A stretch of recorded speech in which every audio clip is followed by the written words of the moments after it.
Allotment result आ चुका है। आप लोग सभी जो है इस वेबसाइट पे जा करके अपना लॉगिन कर सकते हैं और पासवर्ड डाल करके अपना अलॉटमेंट लेटर डाउनलोड कर सकते हैं। As many of you are asking कि मुझे कौन सा कॉलेज अलॉट हुआ है, तो मेरे स्टेट में फर्स्ट राउंड में मुझे Jawaharlal Nehru medical college Bhagalpur allot हुआ है और AIQ में जो second round counselling all India था उसमें मुझे government medical college Akola Maharashtra allot हुआ है। तो मेरी फैमिली और मेरा जो डिसीजन है उसके अकॉर्डिंग हमने ये डिसाइड किया है कि मैं अपने स्टेट में ही जो है कॉलेज लूँगी। तो अभी तो यही इरादा है कि भागलपुर जाकर के मैं अपना एडमिशन प्रोसीजर जो है इसको कंप्लीट करूँगी। उसके बाद मैंने अपग्रेडेशन के लिए यस टिक कर दिया है। तो उसके बाद जो भी जैसा भी प्रोसेस होगा उसमें अगर कोई सीट खाली रहती है तो सेकेंड राउंड में मुझे इससे अच्छा कॉलेज मिल सकता है, वरना फिर मैं भागलपुर में ही एडमिशन लूँगी।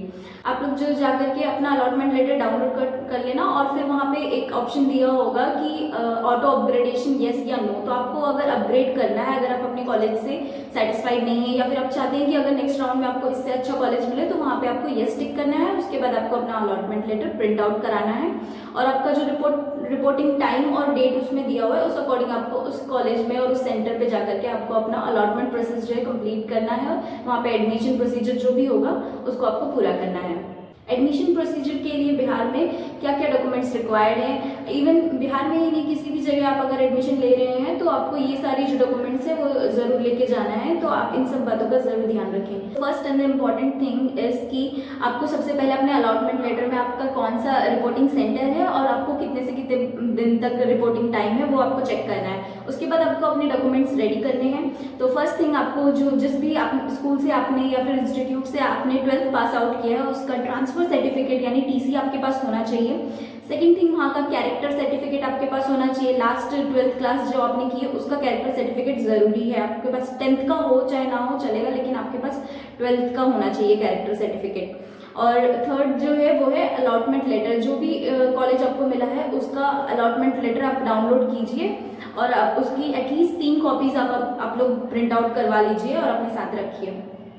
उसमें अपने सिग्नेचर और फोटो, थंब इम्प्रेशन जो भी आपको उसमें बोला गया होगा उसको कंप्लीट कर लेना। और फोर्थ थिंग है कि आपको एडमिट कार्ड, जो नीट का आपने पेपर दिया है उसका एडमिट कार्ड बहुत ज़रूरी है, उसके भी आप 3 कॉपीज करवा लीजिए। और स्कोर कार्ड नीट का जो रिजल्ट आया है वो भी आपको लेना है। और जो जितने भी डॉक्यूमेंट्स मैं यहाँ पे बता रही हूँ सबके एटलीस्ट ओरिजिनल के अलावा आपको एटलीस्ट 2 कॉपीज एक्स्ट्रा रखनी है, क्योंकि कुछ कॉलेज 1 कॉपी मांगते हैं, कुछ कॉलेज 2 कॉपीज मांगते हैं। तो टोटल जो है आपके पास 3 सेट होना चाहिए, एक तो ओरिजिनल होना चाहिए और 2 फोटो कॉपी होनी चाहिए। और आपने जो फोटोज अटैच की थी नीट में जो आपने फोटो अटैच की थी और वही फोटो आपने काउंसलिंग के टाइम पे भी भरी होगी, तो उस फोटो की एटलीस्ट 10 कॉपीज आपके पास होनी चाहिए। विदाउट और विद डेट ये मेंशन नहीं है तो आप अपने अकॉर्डिंग लेके जाइए, लेकिन 10 कॉपीज आपके पास उस फोटो की होनी चाहिए। और 10th की जो मार्कशीट है वो आपके पास होनी चाहिए, पासिंग सर्टिफिकेट आपके पास होना चाहिए और एडमिट कार्ड आपके पास होना चाहिए। ये 3 चीज़ 10th की आपको रखनी है।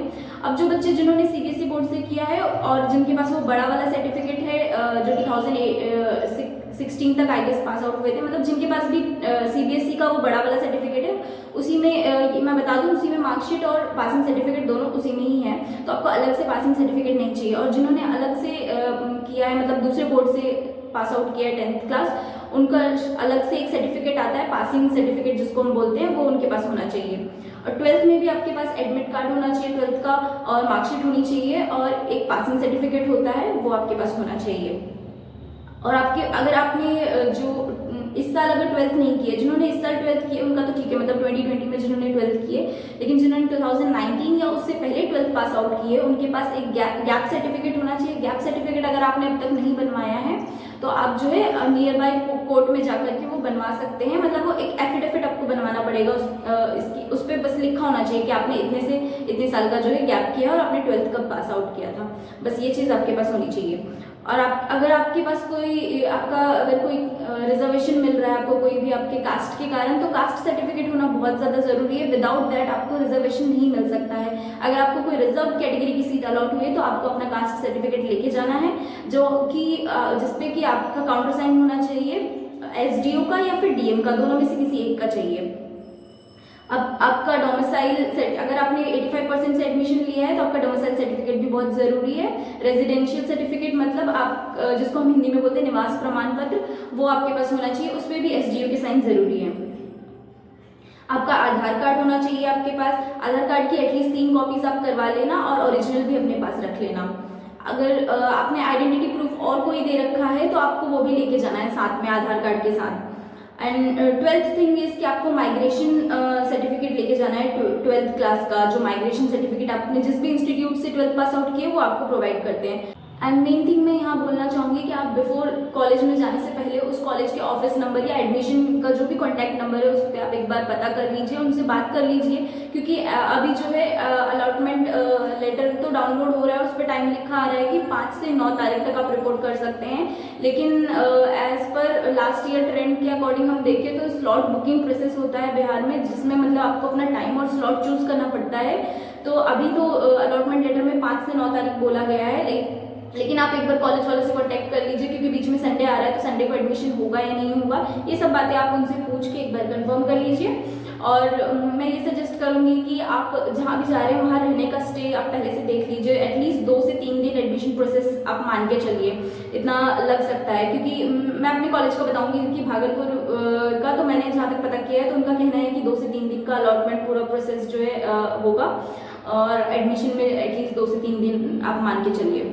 अनदर इम्पॉर्टेंट थिंग इज की फीस स्ट्रक्चर आप जो है आपको जो भी कॉलेज मिला है उसकी वेबसाइट पे जाके भी देख सकते हैं। अगर वहाँ पे प्रोवाइडेड नहीं है इस साल का अपडेटेड फीस, तो आप जो है BCECE की वेबसाइट पे जाकर के डाउनलोड वाले सेक्शन में जाके फीस स्ट्रक्चर 2020 UG MSc आप देख सकते हैं। वहाँ पे फीस स्ट्रक्चर सारे कॉलेजेस का प्रोवाइड कर दिया है, प्लस वहाँ पे कंडीशंस लिखी हुई है कि आपको डिमांड ड्राफ्ट लेके जाना है या फिर आपको कैश लेके जाना है या ऑनलाइन पेमेंट करना है। तो आप वहाँ जाकर के कंफर्म कर लीजिए, ताकि आप उसका पहले से ही जो है अभी जाकर के अगर आप देख लेंगे तो आपको पहले से जो पता रहेगा। वहाँ डायरेक्ट कॉलेज में जाएंगे और आपको पता चलता है कि वहाँ पे कैश एक्सेप्ट नहीं होगा तो फिर वो प्रॉब्लम हो सकती है, इसलिए आप पहले से जो है तैयार रहिए। And the last thing is कि आपको मेडिकल सर्टिफिकेट देना पड़ता है, तो आपको अभी बनवाने की वो जरूरत नहीं है। आप कॉलेज में जाएंगे, कई कॉलेज वो वहीं पे आपका मेडिकल एग्जामिनेशन करते हैं तो वो वहीं पे बन जाता है, और कुछ कॉलेजेस आपको टाइम दे देते हैं कि आप इतने दिन में मेडिकल सर्टिफिकेट बनवा के आप दे सकते हैं। सो कॉन्ग्रेचुलेशंस टू एवरीवन जिनको भी फर्स्ट राउंड में कॉलेज अलॉट हो गया है, और जिनको नहीं हुआ है और जो बॉर्डर मार्क्स पे रह गए हैं उनको मैं बोलूँगी कि hope for the best. May be आपको नेक्स्ट राउंड में कोई अच्छा कॉलेज मिल जाए। सो मिलते हैं नेक्स्ट वीडियो में, तब तक के लिए बाय बाय, टेक केयर।